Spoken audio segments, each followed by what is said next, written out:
हनुमान् श्रीपदो वायुपुत्रो रुद्रो नघोजरः अमृत्यवीरवीरश्च ग्रामवासो जनाश्रयः धनदो निर्गुणः शूरो वीरो निधिपतिर्मुनिः पिङ्गाक्षो वरदो वाग्मी सीताशोकविनाशकः शिवः शर्वः परो व्यक्तो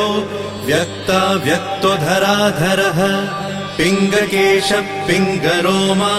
श्रुतिगम्यः सनातनः अनादिर्भगवान् देवो विश्वहेतुर्जनाश्रयः आरोग्यकर्ता विश्वेशो विश्वनाथो हरीश्वरः